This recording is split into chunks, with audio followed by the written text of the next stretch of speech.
दिल्ली शराब घोटाले केस में अरविंद केजरीवाल और आम आदमी पार्टी की मुश्किलें कम होने का नाम नहीं ले रही।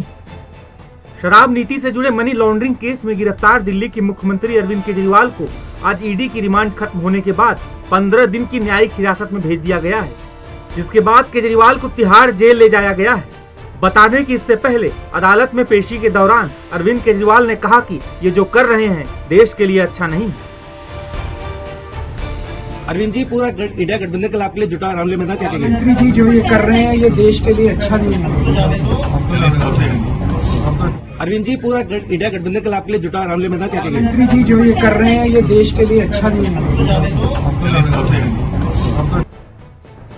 मीडिया रिपोर्ट्स के मुताबिक दिल्ली शराब नीति से जुड़े मनी लॉन्ड्रिंग मामले में पहली बार ईडी ने अदालत में सौरभ भारद्वाज और आतिशी का नाम लिया है।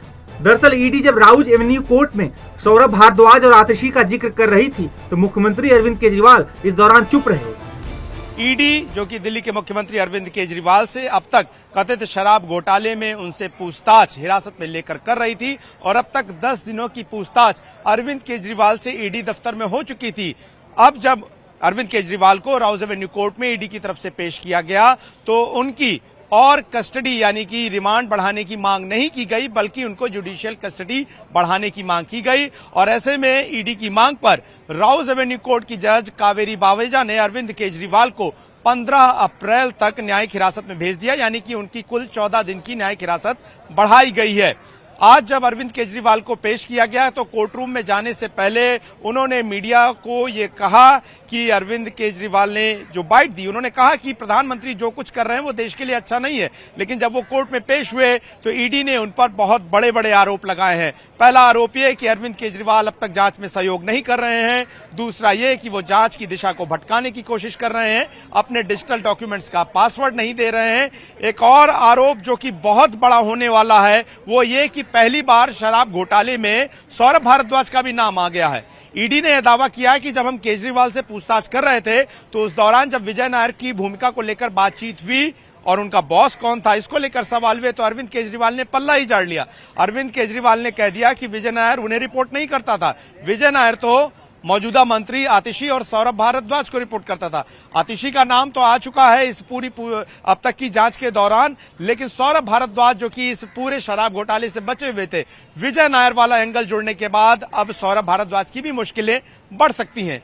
एक और बड़ा बयान जो कि ईडी ने दिया है वो ये कि अरविंद केजरीवाल से जब कुछ पूछा जाता है तो वो कंफ्यूज हो जाते हैं और अपने ही पार्टी के लोगों द्वारा दिए गए बयान को झुठला देते हैं।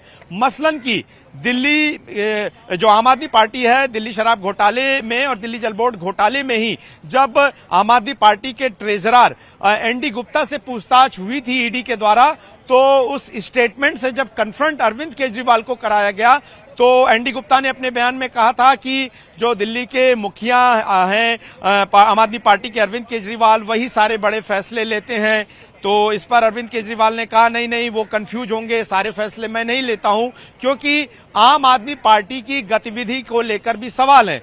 ऐसे में अगर 100 करोड़ के किकबैक जो कि हवाला के थ्रू लिए गए, रिश्वत का पैसा शराब नीति घोटाले से जुड़ा हुआ, उसके पैसे को गोवा चुनाव के लिए डाइवर्ट करने में कहीं भी अरविंद केजरीवाल की भूमिका है, तो ऐसे में आम आदमी पार्टी के संयोजक के तौर पर न सिर्फ उन पर कार्रवाई होगी बल्कि आम आदमी पार्टी को PMLA act, prevention of money laundering act के सेक्शन 70 के तहत पार्टी को बेनिफिशियरी मांगकर आम आदमी पार्टी के खातों पर भी कार्रवाई हो सकती है, उनके खाते सीज किए जा सकते हैं और ये एक बहुत बड़ी कार्रवाई होगी।